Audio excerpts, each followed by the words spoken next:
Hello everyone, this is Neha Sharma here. Today in this video we are going to discuss question answers of poem number 2 for class 12, and the name of the poem is An Elementary School Classroom in a Slum, which is written by Stephen Spender. So dear kids, as you know, the poem is very important from the point of view of your examination. We have 4 stanzas in this poem and each stanza carries 8 lines. We have also read many poetic devices in this poem. So the question answers will be based on the poem which we have read, where the poet Stephen Spender, he visualized and he showed us actually that what is the poor condition of the slum children who are living in the slum schools. When we talk about slum area, it is the area which is outskirts of the cities, like we have Dharavi in Mumbai. Here also in our city we can see these slum areas. Okay, so very famous actually this slum area is Dharavi in Mumbai, Simapuri in Delhi, and many more, and almost every country the slum areas are there, and all the children, all the people who are living there, they are a very poor life.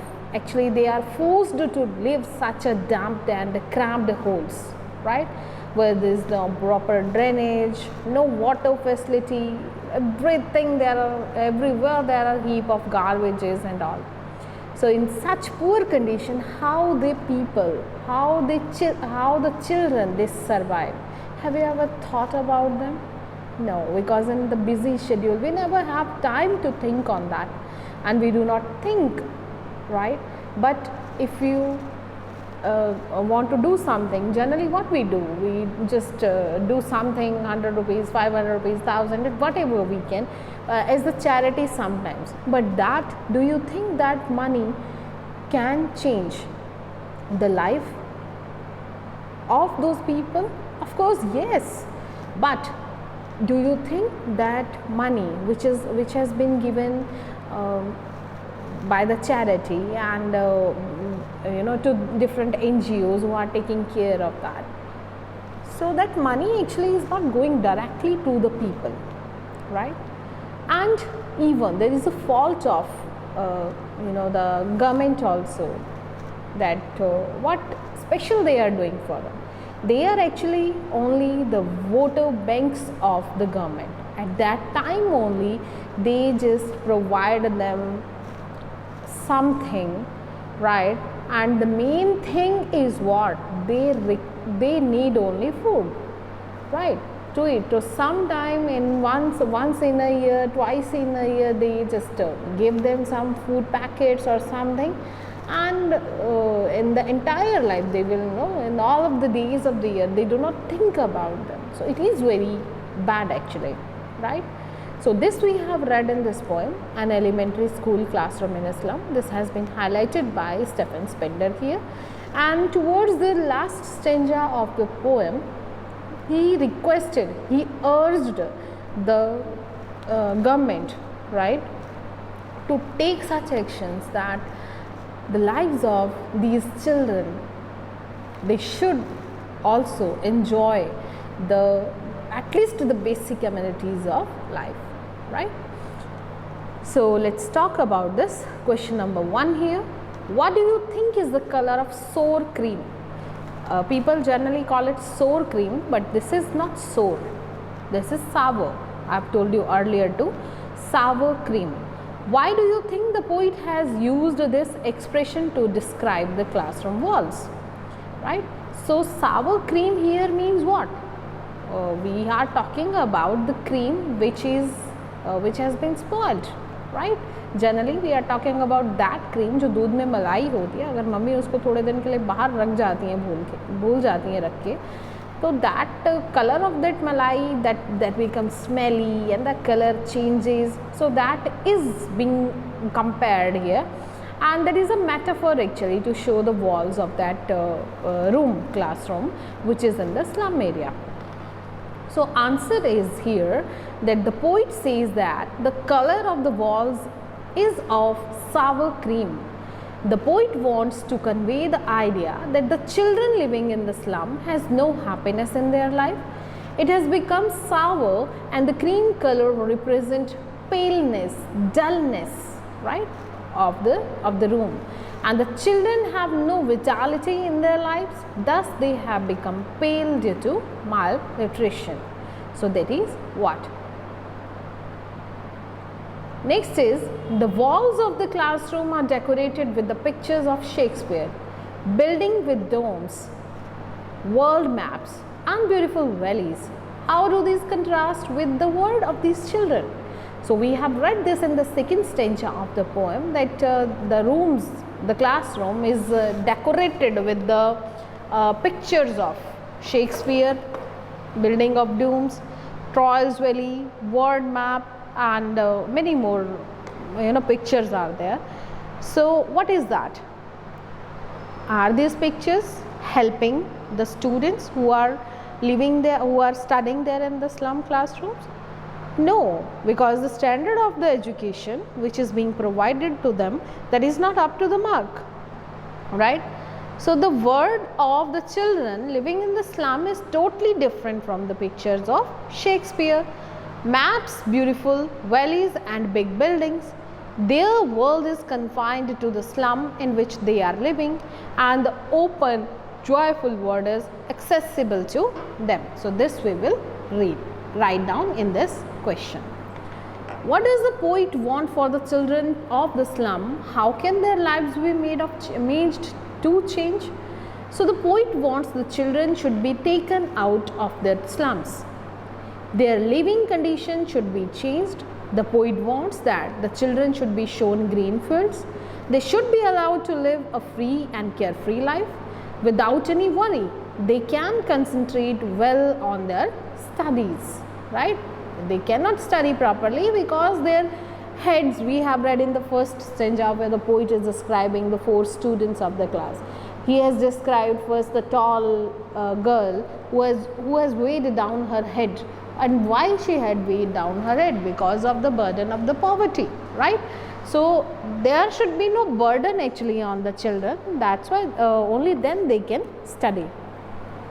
When we talk about question number 4,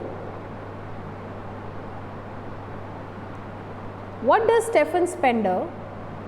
I think we have forgot to discuss this question number 3, so let's discuss that first. What does the poet want for the children of the slums? How can their lives be made to change? So the poet wants the children should be taken out of the slum. In the last stanza of the poem, you can see they can also where this blue sky, the azure word is given to them, and sand, golden sand is given there. So these things, or they should be allowed to read on the white and the green leaves, where the white leaves are depicting the books and the green leaves are depicting the nature. So poet here wants that the children should be taken out of their slum. Their living condition should be changed. The poet wants that the children should be shown green fields. They should be allowed to live a free and a carefree life without any worry. They can concentrate well on their study. What does Stephen Spender want for the children of the school in a slum? So here, what he wanted that those children should be shown green fields. They should be allowed to live in a free and carefree life without any worry. They can concentrate well on their study, and the poet says only those people create history who are carefree.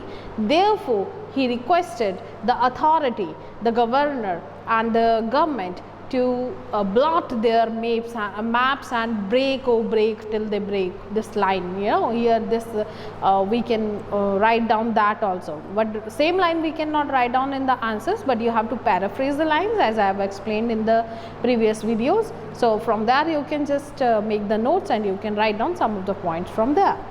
How is Shakespeare wicked and the map a bad example for the children of the school in a slum?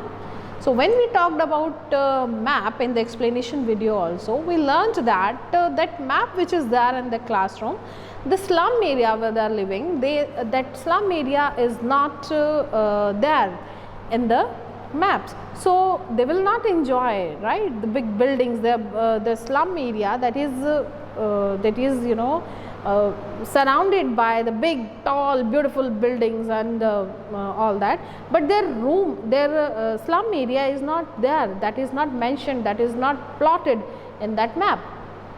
So Shakespeare is wicked and the map is bad example. When we talk about Shakespeare, so Shakespeare is wicked because whatever his writings and all that, his writings are not helping those students to learn, because whatever the standard of their education, whatever is being provided to them, they do not know even about this man whose picture is there in their classroom, right? So the Shakespeare is wicked here, right?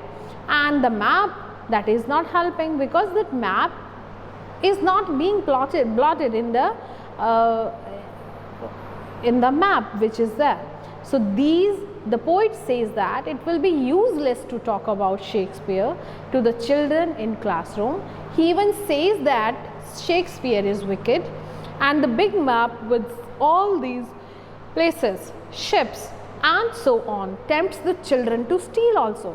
So these children have to spend their lives in small homes, and the poet means to say that for the children their world is only the slum, not the big maps, right? So both of the things, even not a single picture which is there, right, is not going to help them. They even just attracting them, tempting them to steal only. Question number 6 is, which word or the phrase in the poem "An elementary school classroom in a slum" show that the slum children are suffering from acute malnutrition?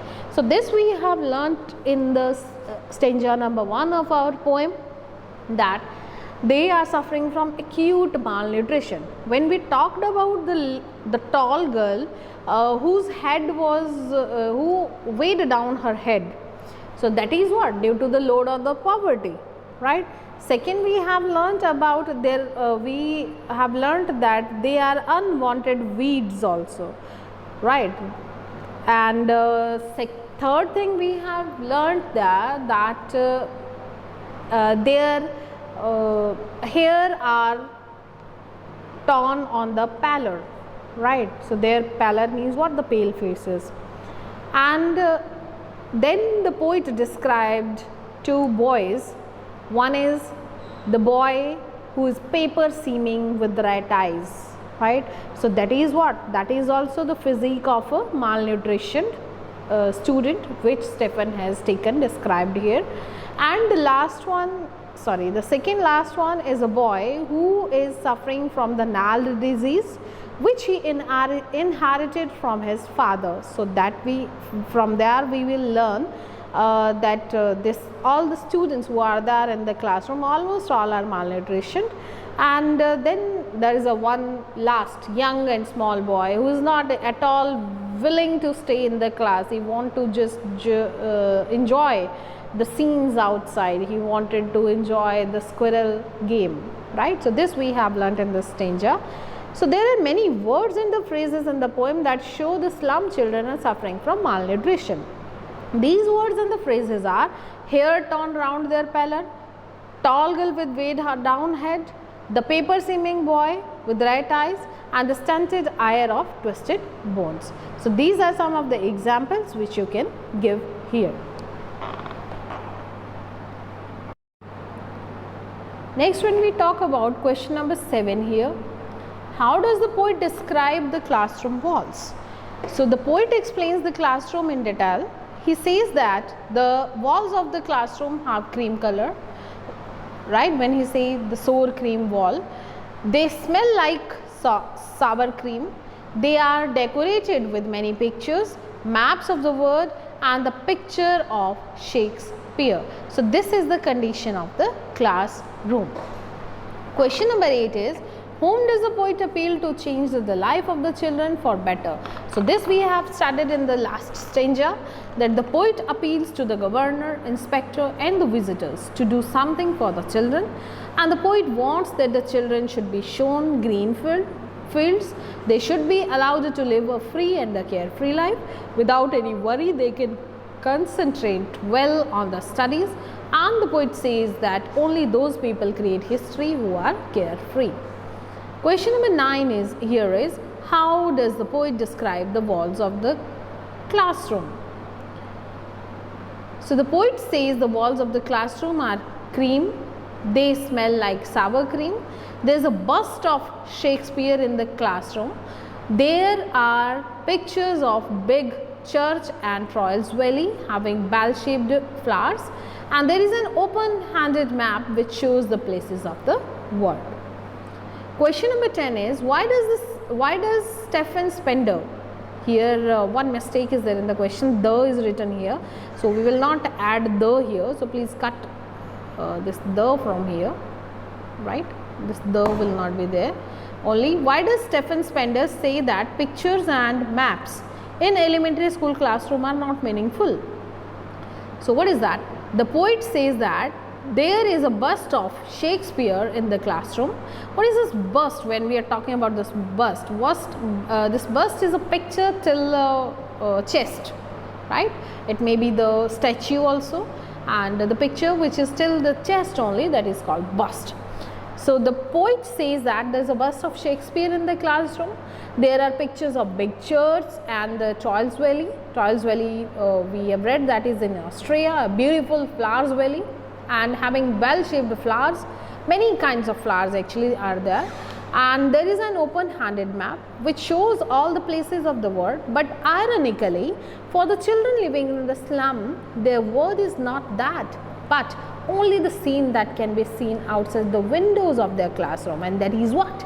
Big garbage, garbage piles, and dust and dirt, the filth everywhere, very bad condition, right? There's waters filled everywhere, and small cramped holes where the animals and the human beings all are living together. So therefore the picture and the maps on the wall are meaningless.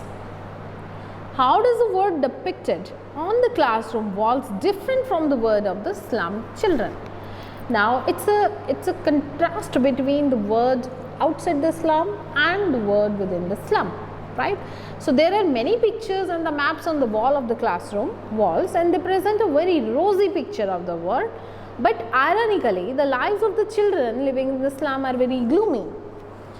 They live in a very miserable life, and we have read that very small houses, big families, animals all together. Next question is, what message does Stephen Spender convey through the poem An Elementary School Classroom in a Slum? So the message conveyed in the poem is that the children living in the slum should be given better facilities. They should be taken out of their slums. Only then they can become useful citizens, right? So this is the message given in this An Elementary School Classroom in a Slum poem, which is written by Stephen Spender. So that's okay for today. In our next video, we will meet with some more extract based question of the same poem.